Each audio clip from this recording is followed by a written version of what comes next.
the real secret here, guys, for you guys who are listening, is that we don't really ever grow up. We're just really bigger kids in a bigger meat suit, but we're working with all the same things, and people are projecting in their reactions the things, the wounds, the trauma that's happened to them. So here's the take home message. Your job as an adult is to be the parent that you always needed as a child. Even if you had great parents, there are things that were left out for you. Welcome to EMG Transformations with Dan Stoll. Each episode will empower you to ignite your inner fire and provide methods to maximize your mental and physical performance. Buckle up and get ready to spark your transformation with Nova Fusion. 3, 2, 1, 0. Liftoff. We have a liftoff. Welcome to EMG Transformations. Today I have the honor to feature Neal Phalora. Neal is an entrepreneur, speaker, and neuro-spiritual coach. His work has been featured in Unfair Advantage Live, Huffington Post, and Walk the Talk Speaker. Choosing to follow his dreams and recover from a decade-long chronic illness, Neal left everything behind to start again. He transformed his life by creating a new relationship with his body and brain. He values his work, but being a dad to his son and daughter is his top priority and the place for his profound life lessons. I have a lot of love for this guy, and you're going to feel why in just a few moments. Thank you for joining us today, man. Brother, we were just discussing before we jumped on how we're sort of spiritual twin, cosmically connected. So let's get it on, bro. Yeah, man, I'm so excited for this conversation. Every time the chemistry is just on fire. So let's just dive into this because I know this is going to be a deep conversation. So before we dive in and go down the rabbit hole here today, I'd love for you to share your story, kind of like where you're from, what was life like growing up, and how did your early struggles impact you going forward? I am from a small Midwestern town. My dad was an immigrant who grew up in abject poverty. And there's a lot of vibrational legacy that's from that. We talk about energy and generation. So he really struggled, but he got his doctorate degree, got a PhD in genetics, came here. And so I was growing up as an Indian in a town with honestly to Midwestern white people, which is fine, no political conversation that, but it was challenging because here was a story that developed long over time that I'm different. Things are different for me, right? Because people didn't understand that. And so growing up in a household where it was really learned, really stressed achievement, but also was very challenging emotionally and physically. I could never tell when something would go off, and I would just be in a place where there wasn't safety. And that's what we need, Dan, more than love, just as much as love, is that we need safety. And we'll talk about that maybe later. So I was a counselor. I was an emotional prophet for people. And I don't mean that in like I'm better than somebody way. I mean that like that's my gift. That's why I'm here. You said that as well. And I appreciate the reflection. So childhood and adolescence and all those things was great in a lot of ways. In a lot of ways, I felt like I belonged, fit in anywhere, but belonged nowhere. And what I realized over time is that the issues are in the tissues. And what I didn't deal with emotionally, mentally, began to began to manifest in my body. And that began a journey where I started to understand what it means to be in dis-ease. As the body gets out of ease, it starts to tend towards a place where it is calling your name, saying, hey, hello, I'm here. And if you don't listen to it over time, you find yourself where I did, where you're high functioning anxiety, chronically fatigued, in a number of symptoms, and you're wondering what the hell happened. Yeah. Yeah. And, I can relate with living in that constant fight or flight and the dis-ease that you mentioned as well. And you know, when you don't have the tools to cope with that, it can be a really tough experience. And it feels like the world is against you almost at that point. Like, Mhm. what did I Mhm. do to deserve this? And you start asking all these wrong questions instead of, you know, what is the purpose to this, and start looking for that duality. But when you're in the storm, it's much easier said than done to do that. And, you know, actually putting that to practice, that can be hard when everything seems negative. So I'm curious, what were some of those biggest challenges or even lessons that you learned from navigating that chronic illness? You said a really a really interesting thing. You said about when you're in the storm. Yeah. When you're in the storm, the thing that people don't teach you is that you hide, you shelter, right? Mm. You protect. In From a nervous system standpoint, which I'm heavy in, as you already know, because I feel like that informs God, informs spirit, informs source. That's dorsal vagal. That's the protect. That's the turtling. You come in. The secret is that when there is a storm, you go out and you let yourself play in the rain. You just let it wash over you. You don't protect it, because those things that we resist persist, but those things that we don't allow to experience don't flow through us. They stay within us. And I think the biggest lesson that I came to recently, Dan, is that I was holding on for dear life my whole life in the fight or flight, as you discovered, right? And the flip of the switch is to get to a place where you can allow your life to hold you. And I wasn't allowing that basal trust, that understanding of whatever your belief system is, whether it's an innate intelligence or God or spirit or universe. But it's like, how can I be in that state? Now that sounds like all big fluff, but what I think the other really big lesson for me is that unless you regulate your nervous system, you're never going to get there. That's why affirmations and things and positive thinking, they work for people in the moment, but they don't work long term because they don't know how to regulate their nervous system. And you're reading my mind over here because, you know, like that's what I'm thinking of is, okay, how do we regulate that nervous system? And I'm curious for you, like, was there a certain event that happened, or was that just like, I'm sick and tired of being sick and tired, something needs to change, where you started to really take those steps to, you know, regulate your nervous system? And what does that even look like? Like, how do we regulate our nervous system? Right? I mean, this is such a I'm so excited to be in this place because it's the next version. People are all into the mindset, right? Mindset, no offense, but it's been huge for thousands of years in Eastern culture, in my people's culture as well. We've understood this. But now the next wave is like, what is the level of mind in the body? And how to regulate your nervous system may seem unrelatable, but to tell you, there were events. I remember being on a trip with a former girlfriend in Paris, and all of a sudden I started having all these weird symptoms. And I went to this French hospital, and they ended up giving me a Valium, which I would recommend that nobody ever takes, right? But that's a different story. And they were like, "Oh, it's just a panic attack." And then I remember, um, after I separated from a long-term relationship, I was in an apartment by myself, and I woke up in the middle of the night, and I felt like I was having a heart attack, and I called the ambulance. And that was the start of like my body saying, "Hey, wait a minute, you've been leaving me all this time. You've been masking it. You've been pacifying. You've been using coping mechanisms, but you're not really dealing with it. So here's your sign."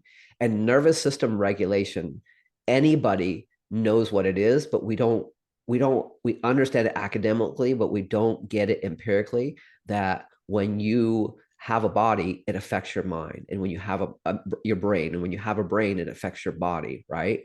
And so nervous system regulation can just simply be taking 3 slow, deep breaths. When's the last time that you minded your breathing and did that regularly? It doesn't have to be this big, I go to a mountain and visit a shaman kind of thing. Yeah, it's that simple. Just three simple breaths like that to get centered, get back in tune with that present moment and find your breath. that doing something as simple as that, maybe morning and night, how big of an impact does that really have?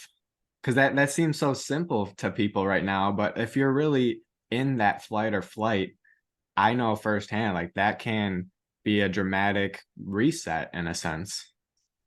Yes, it can be a huge reset.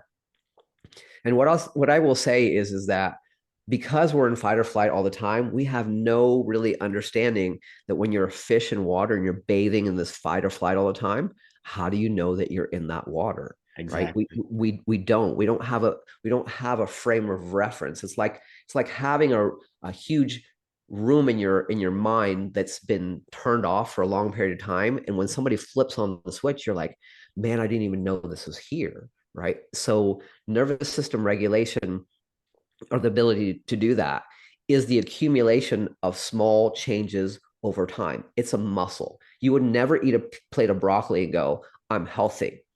But for some reason, we want to do mindset. Like I heard this motivational video and now I'm motivated for life. I'm changed for life. But it's the small, imperceptible changes over time. And anybody who's been on social media knows that this happens to us, because most of us now, we were never like this before, but now when we get on social media, we're like scroll, scroll, scroll, click, click. We can't stop doing it. So Yeah. think about that in terms of how you stored mindset in your body and doing those things repeatedly over time. Just like an athlete would practice the shot put over and over and over to train the body to be in a certain state when he throws that ball, you're doing the same thing with your nervous system. It is the long valley of that entrepreneurs go through, the long valley of change between the beginning and the end, that seems boring and difficult. Yeah, that's interesting because, I always relate your mindset or building your resilience as like a muscle, just like your bicep. It's something Mm. that you constantly have to train. And you're saying that your Yes. nervous system is the same way. It's something that we constantly have to put effort in on a consistent basis. And then day by day, it will get stronger. We'll find more calmness and relax better as well. And it's just like this muscle that we have to continue to build and put effort into. And here's for the people listening, here's a real truth bomb that you're probably not thinking or nobody said to you, is that not only is it a muscle that you can develop, you come to who you are through experience. It's through experience you're going to change your nervous system, but your experience up until this point has also trained you. Your nervous system is also trained to react to things that aren't working for you. There are patterns in your nervous system. So if you can establish good patterns for you, nobody ever really thinks about the fact that, oh my gosh, every time that I have an experience, which humans feel, that's who we are. We think it's thinking, but if we were floating ahead, we wouldn't have an experience. Our body, our meat suit gives us that experience. And I feel I'm going to write this email. I feel anxiety. I have to get on a Facebook Live. I feel this. I now have to do a networking event and go talk to people in my business. And I feel these anxiety things. I'm with my parents and they always talk about this and I start to get tense. That experience is trained in the level of mind or in the nervous system in the body. And it becomes an informant to the brain to go, crap, we're doing this again. Or initiate fear. Oh, Neal's not good enough. Remember the unworthy sequence, right? And it happens. Yeah, so man, that's so interesting. And from my whole philosophy is experiences plus mindset equals growth. And what you're saying is those experiences leave an imprint on our mindset, on our subconscious, and then that will almost determine how we react. So if we're in a similar situation where it caused us anxiety in the past, we're gonna feel those emotions start to flourish up when we're in that similar situation.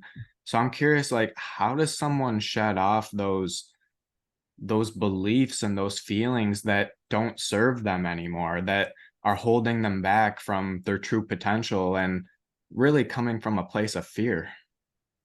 Yeah.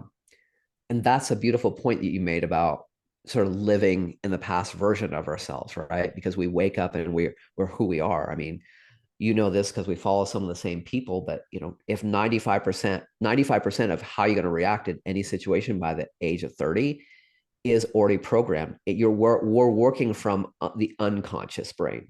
It is processing 11 million bits of information a second, where the conscious brain is doing 40 to 50 bits of information a second. So how do you get conscious of that? How do you bring awareness? And if I could say anything to people listening, that is the key. Because when you're unconscious, you can't just all of a sudden know it, but you can develop awareness over time. And it can be just as simple. And this is the thing that I use my clients and my kids even, is people want to make awareness and meditation this big long thing. And I love meditation, but if you can't do any of that, just imagine that you throw a line into a pond and your triggers and your emotions are the fish that's going to bite. And all I want you guys to do who's listening is just to start to get aware of the tug. Fear. Wait, I'm going to exercise. I don't want to emote tug, I'm with my kids and they're being noisy again, tug. And as you start to get awareness, that's the portal into the unconscious mind, because you start to become aware of how it shows up in both your head and the mind that's in down below your neck in the body. Yeah, that's such a good analogy. Just feel those tugs because they're so Yeah. subtle, and it's not always this like crashing wave that's coming at you, but it's just like this little nudge that causes that hesitation, causes that paralysis, and makes you feel stuck like you're in quicksand essentially. So that's a great tip that you just shared to help us recognize that and get the awareness to know that, okay, maybe I am feeling this way, but I can change and, act in a different way. I don't have to fall into the same programming in a sense. So I love that you shared that. And something else that you talk about pretty frequently is healing your inner child. So I'm curious, why is that so important? Yeah. This is a big passion of mine, and I used to sort of shirk away from this message because it felt like people didn't identify with it. They do identify with it. It's just harder from them because they're moved from their point of origin. But my soapbox, the thing that I'm on, is like, this being a child is the most important part of our development of our lives, and we vilify it by saying stop being a child, and my kids are doing it too, Dan. They'll be like, daddy, I want to grow up, and I'm just like, dude, I was like, stay a kid. You want to, it's not an immature, your friends are telling you you're a baby or you're watching a cartoon. It's a very important point of emotional mastery. And the real secret here, guys, for you guys who are listening, is that we don't really ever grow up. We're just really bigger kids in a bigger meat suit, but we're working with all the same things. And people are projecting in their reactions the things, the wounds, the trauma that's happened to them. So here's the take home message. Your job as an adult is to be the parent that you always needed as a child. Even if you had great parents, there are things that were left out for you.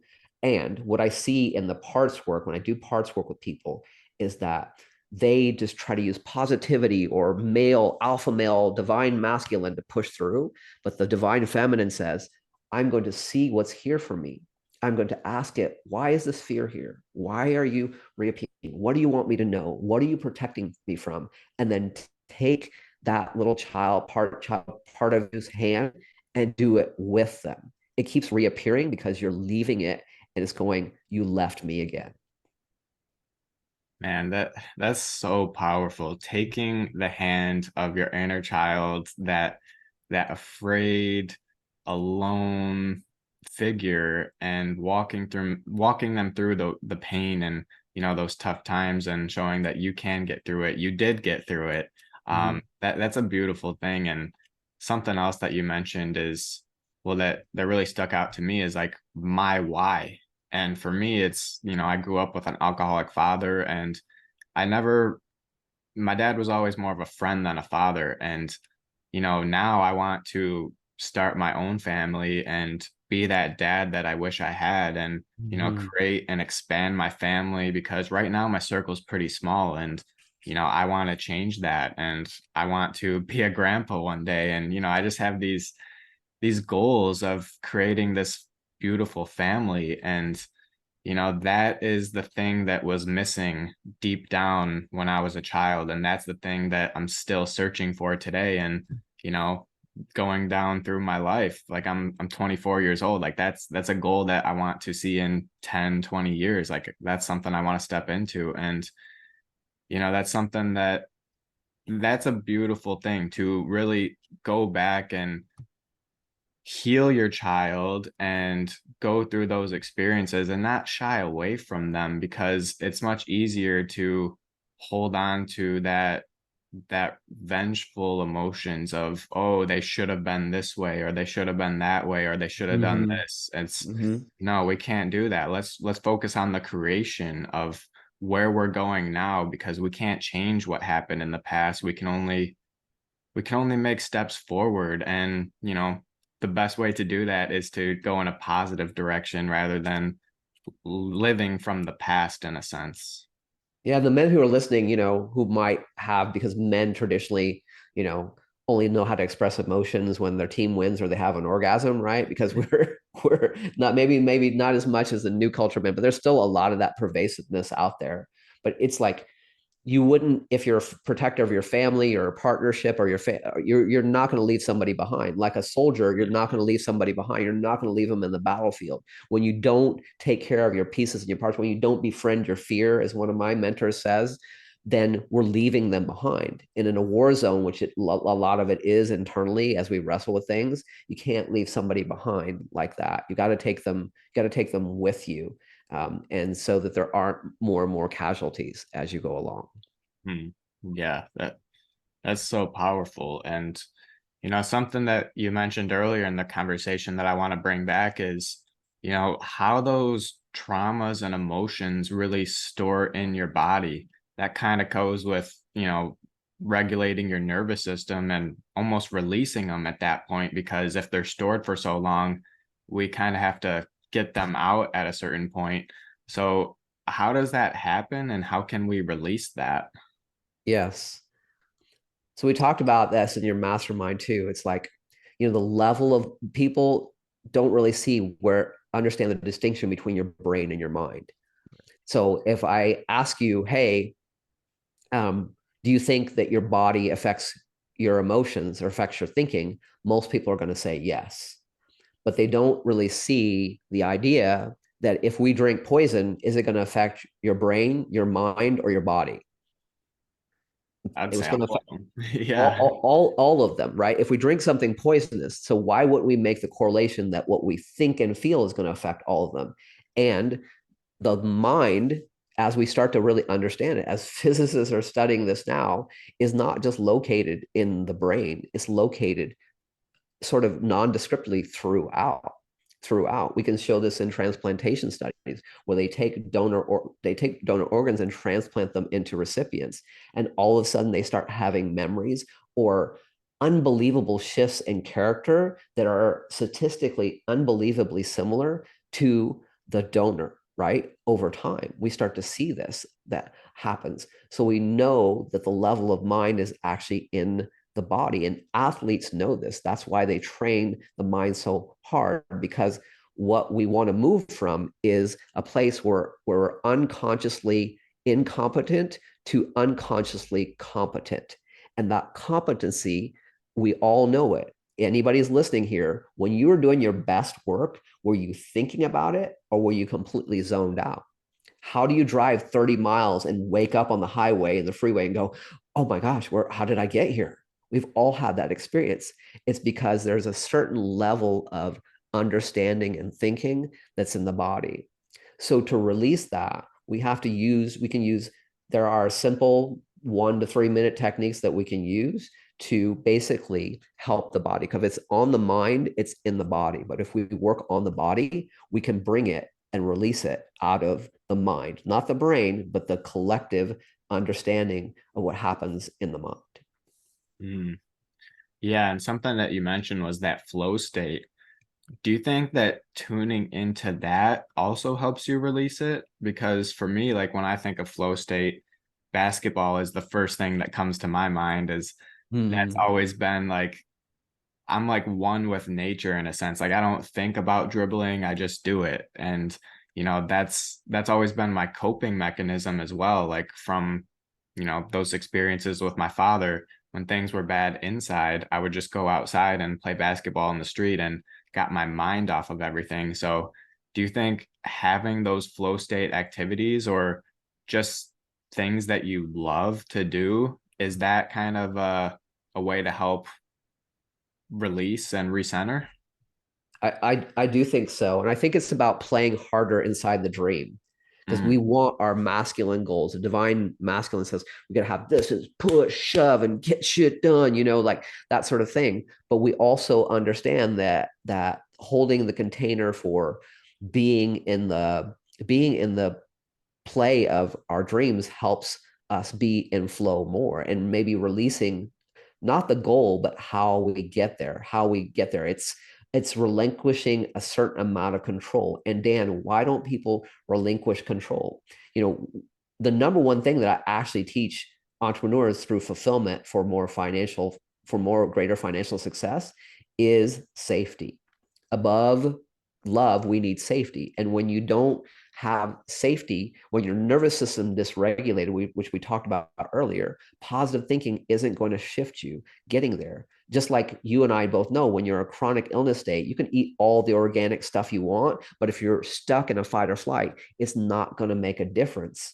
And to make the difference, to get into flow, is about regulating your nervous system. It's about creating safety in your body so that you can do the next thing. Because why do people procrastinate? It's not because they're lazy, because they're fighting unwanted emotions. yeah.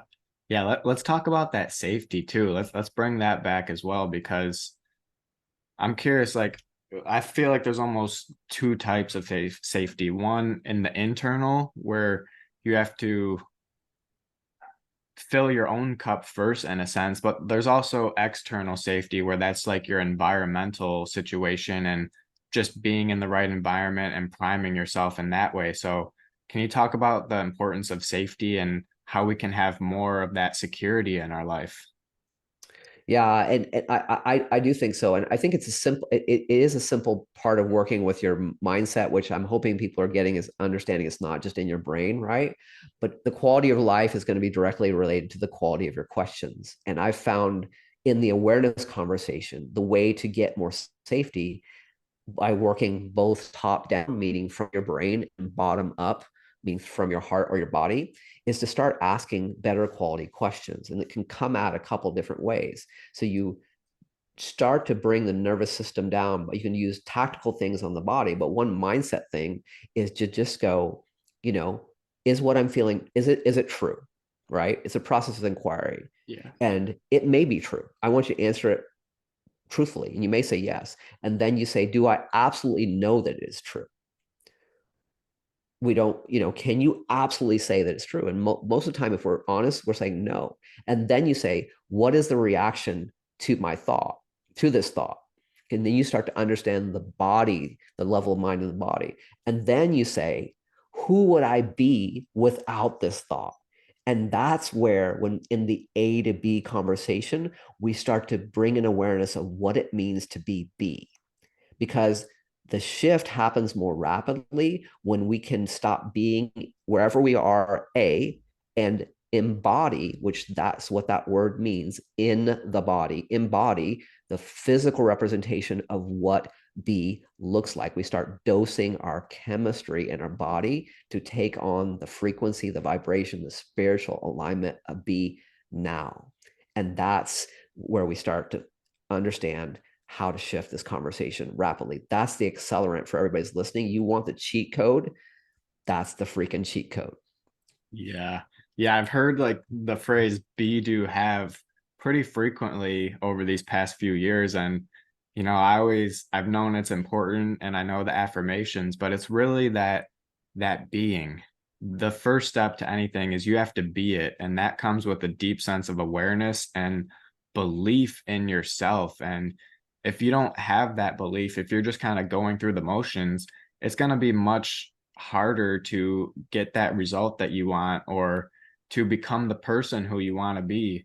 But if you really believe it at the core of who you are and you feel those emotions and you can even visualize those in your mind, that's where the transformation is going to happen. That's where literally the inside of you is going to change. Your cells, your molecules, all of that is going to reshift, and you're going to really become, once you start being, you're going to become this new person that really shines bright. And thank you for really highlighting that part, because that's something that I've always struggled with, because intellectually I always knew, but to really go from intellectual knowing to intuitive feeling in your body, that's a big shift. So I'm actually curious, like, do you have any tips for someone to really get into that visualization and just to really feel those emotions that they desire and go from there? Yeah, this is one of my favorite techniques ever. And I want to park an idea in the listeners' minds right now about, because it sounds a little bit like hokum. Like, again, Eastern societies have known this for years, but it's like, oh, your mindset and and who you're being shifts your molecules and your cells and all that. It sounds like, okay, that sounds great, but tell me what the funnel system is. Just give me the PDF, right? Yeah, let me just attend the webinar so I can figure out what to do. It doesn't work like that. But anybody who's been on a diet understands what happens in the first week or two of the diet. You might feel good for a few days, but your biology of belief starts calling you back. It starts saying, nah, bro, that Cheetos that I eat at 2 p.m. and then I have that Diet Coke. Yeah, I need that right now. Like I'm tapping on my arm, like I'm an addict right now. If you can't see that, it needs that. And it will make your nose run. It will give you a headache. And we're thinking, oh, and so we've trained our biology.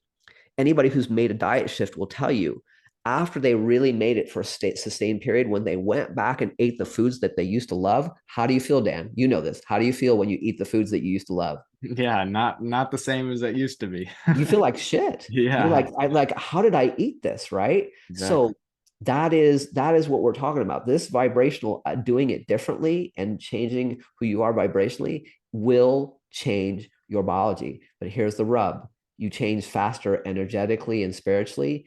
It takes longer to catch up in the 3D. But you ask the question, how do I do this? And it is dose chemistry. Dopamine is DOSE, dopamine, oxytocin, serotonin, and epinephrine. And for those of you listening, every pharmaceutical drug that's been powerful has been modeled off a molecule that occurs naturally in your brain. It is. And if you can sit your body down for even 1 to 5 minutes and take a moment and close your eyes and go imagine being in an arena and walking out and feeling the air pressure difference and the smell of the arena air and the people starting to get up and clap for you and seeing, because you made all this amazing journey and you changed your life, and you hear the roar of the crowd and you feel the wave of emotion. You can feel the breeze of the air pressure and you feel the crunchiness of the turf. And even in that 60 seconds, if you can engage your senses during this visualization, that is the tactical biological portal to the spiritual center of our body to tell us this is the frequency where you need to be. And the frequency that you feel frequently is who you're going to become. Cool. I love that last line. That's so good. Man, that is really the key to visualization, is really tuning into those senses and really like feeling it, tasting it, touching it, seeing it, Mm-hmm. all of that, and really experiencing it, because the mind doesn't know the difference between thought and reality. And the more times we go into that place in our mind, the more that our body is going to catch up with that reality, thinking that that's what's going on. So I love that you shared that, and it's so true. So I hope that someone out there can really put that to practice, because say you're out there with a chronic illness, you can do a visualization of how healthy you are. I am so grateful that I am, the healthiest I've ever been. And really feeling what is that? Maybe you have a stomach issue. You don't have those issues anymore. You can eat the foods that you love without feeling in pain, and you can go do the things that you want to do, and feel the wind on you as you're riding that roller coaster or whatever you're doing. Those are the things that when you really step into that, that's gonna really drive you at an inner being level, and you're gonna feel so much different. So I love that. And I'm curious, like, is that kind of like what meditation, or not meditation, but mindfulness is for you? Is getting into those reset moments, or even visualizing, like, how would you describe mindfulness? I would say mindfulness is understanding that we only have this present moment. Mhm.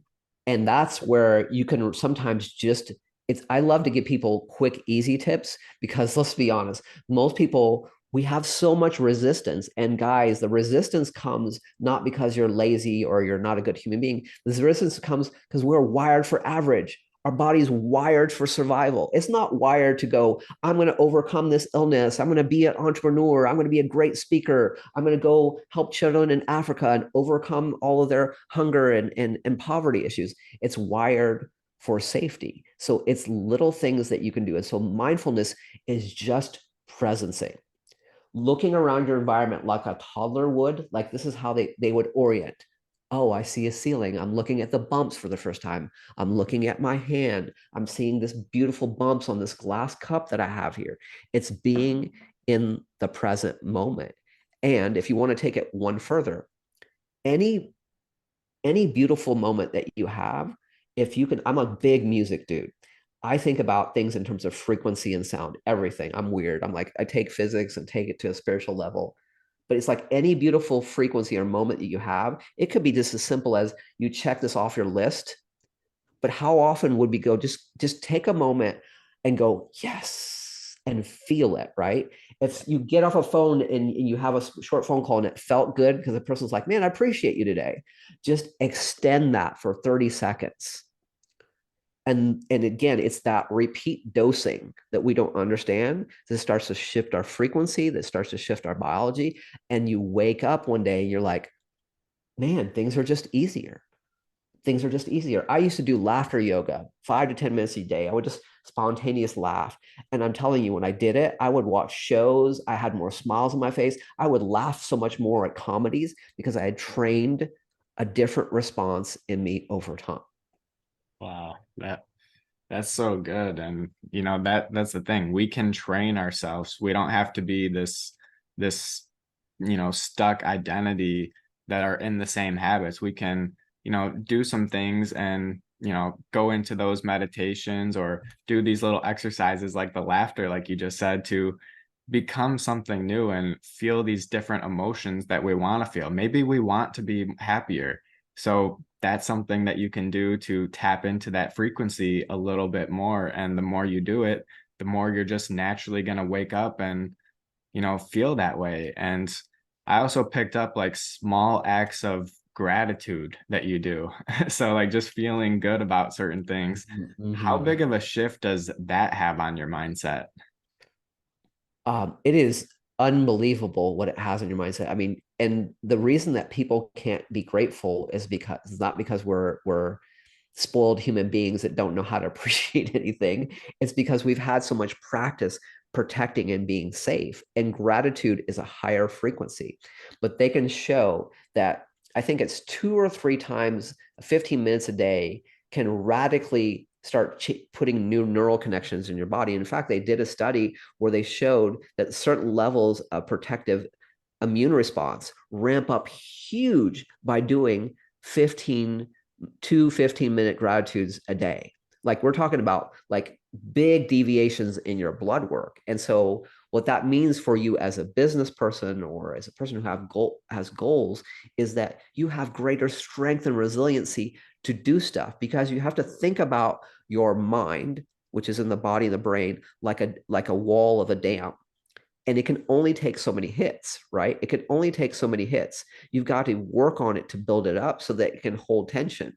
But if you have this stress and this phone call, and people are running so much on fumes, and then they're trying to fill people up from an empty cup.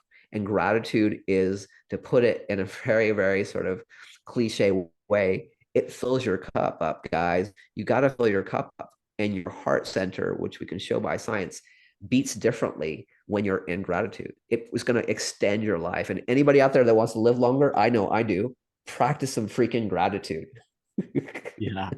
Yeah, attitude of gratitude. It only takes like 15 minutes a day at least, but why stop there? Continue those positive vibes, keep going, because, at every moment, every hour, there's something to be grateful for, even if it's just having a roof over your head. The littlest things, when you put them into perspective like that and you give the contrast of what life could be like, Mm-hmm. that gives you something to really be thankful for and to appreciate. And when you're in that frequency of appreciation, life is so much better. So I Yeah, love yeah. that tip. I would love to share this real thing. I just downloaded it. Sorry to interrupt you, but I just wanted to leave people, because I always like to leave people better. It's like it doesn't have to be complicated. Did you know, like you talked about, like the movie in your mind is just as the real as the one out here, but did you know that you can just simply smile? Simply by smiling, you release hormones and you start to feel happier just by pulling the corners of your mouth up. If you smile, just sit there and smile. And I know guys were taught to be like stoic and hard, and even for a guy, I laugh a lot more than probably guys do, but I don't give a frick. It's like, but just smile. That can be, it doesn't have to be this big, long 45-minute meditation. If you just smile 4 to 5 times a day, like when you take a breath, you will start to change. Yeah. All right, guys. I want you to just start laughing and smiling on a random basis and just get real weird. It'll change your life in the best way possible. But yeah, I actually want to get a little bit weird, and some of the more interesting stuff, or just that I'm interested in, I should say, is the vagus nerve. That's something that you mentioned in our mastermind that we did, and something that I've always heard about, but I guess I haven't done the full research on it. So I'm curious, like for you, what is the vagus nerve and how can we activate it? The vagus nerve is the 12th cranial nerve, and it runs on your left side, and it innervates every organ in your body, every major organ system. And so every nerve has a certain tonality to it. You can kind of think about it like a note or frequency that it hums at. And over time, it needs that tone. Over time, because we leave our body, because we protect, because we don't feel safe, that nerve becomes dysregulated. So I've seen this. We never really mentioned my background, but I was in medicine and I did all kinds of things. So I have such a unique viewpoint. But what I've seen with health conditions, and even mine over time, is that things start to creep up. I see this in my clients. Oh, I have acid reflux, or oh, I have these digestive issues, or I get this flutter, or I feel this panic, or whatever else. That's what's happening, is the nervous system, the vagus nerve can be in different states. And there's actually a theory by Deb Tanner and Stephen Porges that talks about the polyvagal theory. And for those of you that are not looking or being able to see this, there's sort of three states. You can be in dorsal, which is the sort of turtled over the pill bug, where you're rolled in and you don't want to have eye contact and so forth. And then there is sympathetic, right, where you're just kind of like, you are more awake, but you're kind of like, and then the parasympathetic, where you're relaxed and slightly smiling and your eyes are open and full. That's the place. Now, the take home message for all you guys is that fight or flight is in that dorsal or sympathetic state. We're like, um, and what we don't understand as human beings, to process our emotion or to heal our lives or to heal our bodies, that we have to go from dorsal to all the way into to the sympathetic state to actually relax. And that means that we have to get really uncomfortable before it gets comfortable. So how do we shift into getting into that comfortable state when we're just so tense and we're in that flight or flight? It's like it's like, how do we snap out of that and be at ease? Right.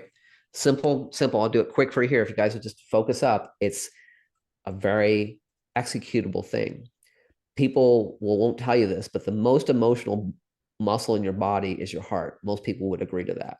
What you've never heard from Huberman or anybody else, but you only hear it at Neal Phalora, is the second most emotional muscle in your body is your diaphragm.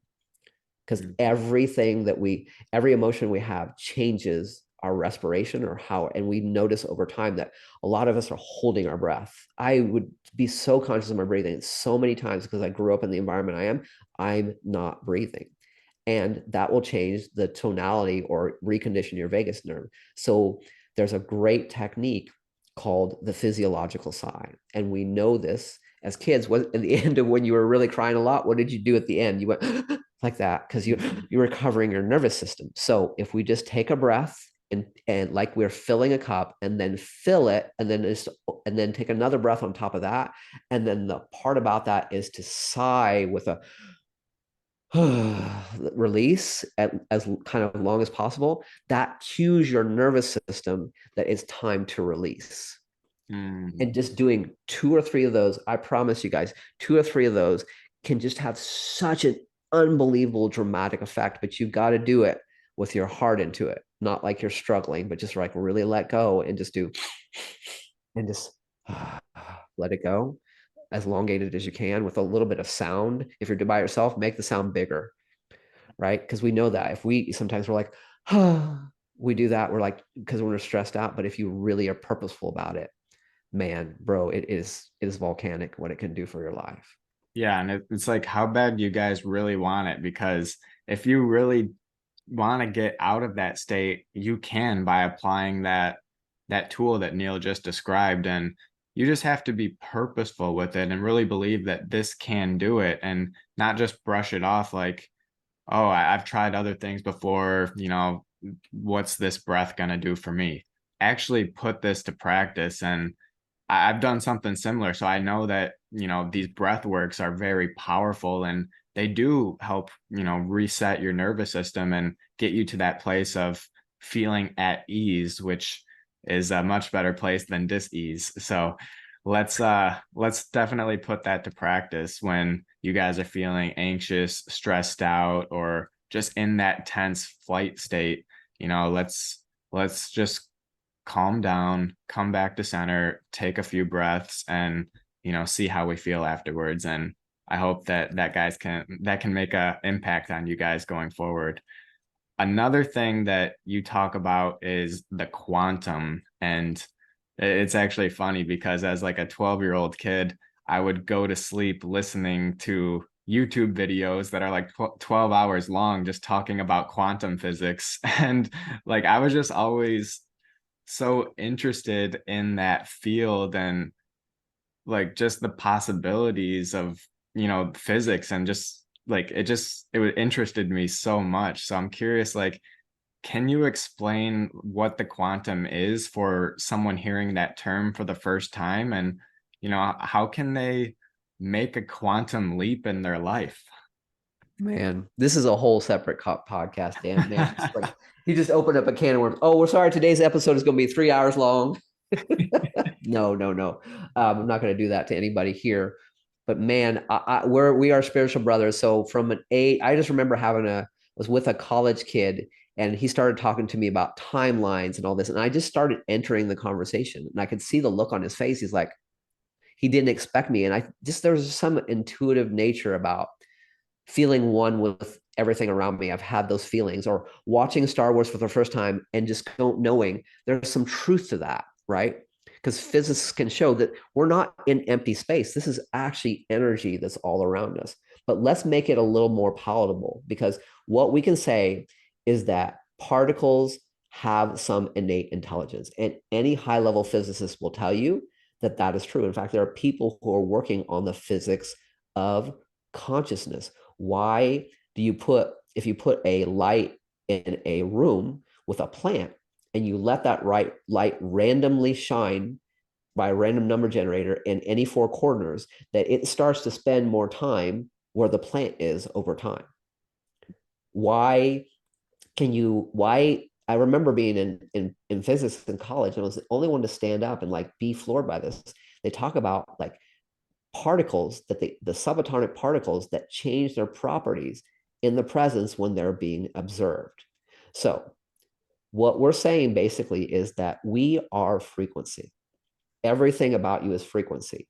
Why do we respond so well to music? Why is it when a baby hears music, it starts to move and dance? Because we are inherently frequency. So to bring it to a place where it's like we're not getting into quantum mechanics, think about the fact that your frequency, when you feel low, your body feels low and heavy. When you feel better, your body feels higher in frequency. When you use low frequency words, no, as opposed to other frequency words like I'm possible, you know, I love myself. It changes who you are. And we all know this. Why can a guy at the top of the of Mount Everest about to die and they get on the phone with his daughter and he hears his daughter's voice and he all of a sudden says, not today? It shifted his frequency. And that's what the quantum is about, is that we are in all part of this frequency. Why, when people meditate all together on earth, do they show a concurrent, we're going to get real deep here, Dan, a concurrent decrease in violence, in murders, in all those things? Not a huge portion. We're talking about 1 or 2% of people could do that. We could change the face of the earth. It's because there is a frequency grounding. Schumann's frequency on the earth grounding is because you can get in touch with the hum and the frequency of the earth. So without going into all the mechanics, what I can say is that you can start to understand that you are part of this whole frequency on earth, and that literally that is what matter is composed of, different frequencies. You can harness that in your life, because you can be like what I said earlier, what is the frequency that I want to feel frequently? And I promise you, if you just get nothing from this podcast, but you just start saying to yourself, this is how I want to regulate my nervous system, and this is what I'm choosing to feel, and I'm going to focus on that, even in the face of where everything in my belief and my bag of beliefs and biology doesn't want me to, you'll change your life.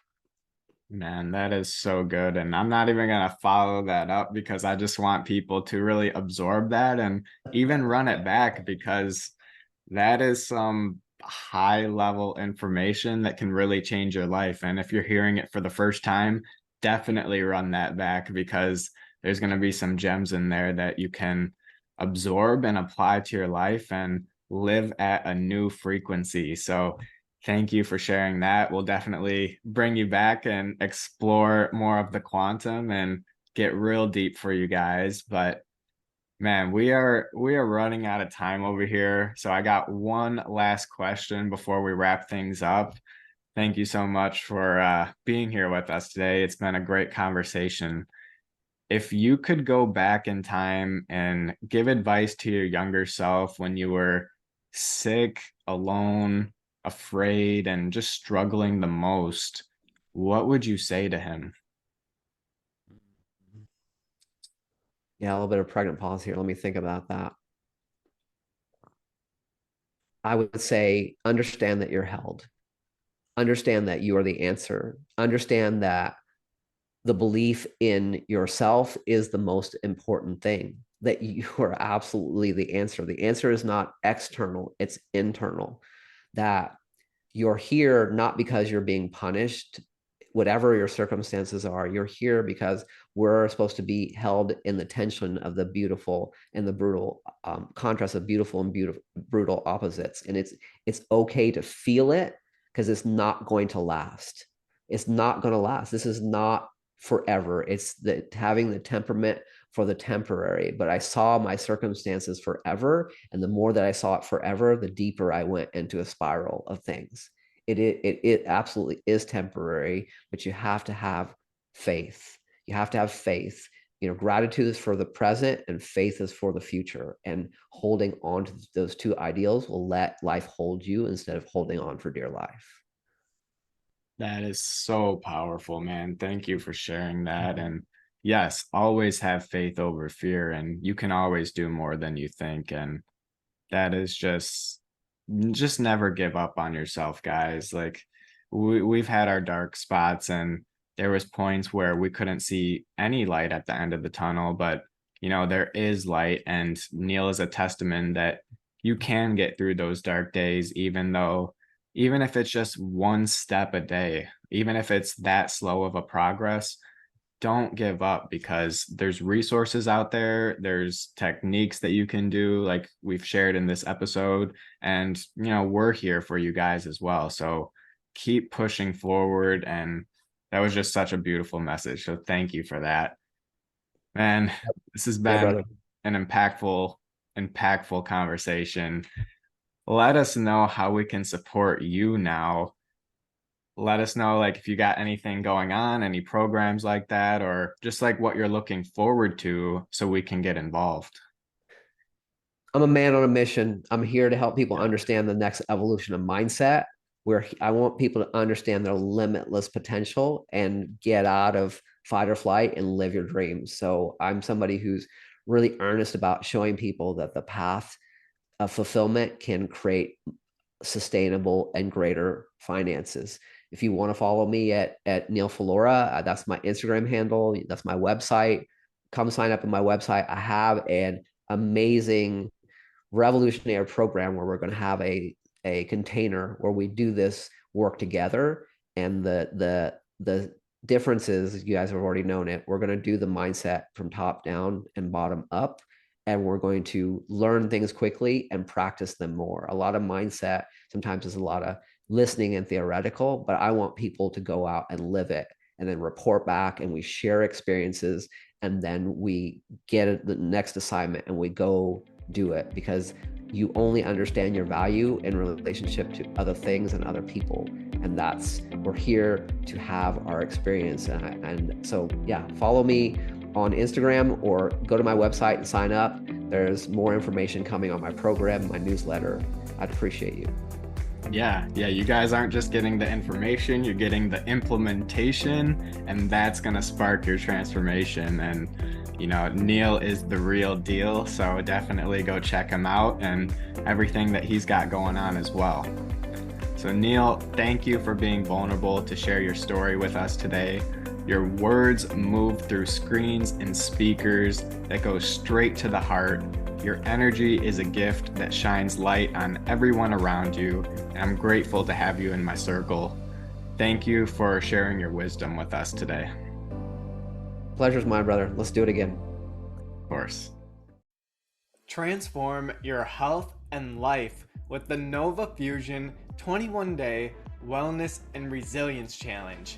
We're bringing the heat with daily inspiration, education, downloadable resources, and challenges to get and stay on fire.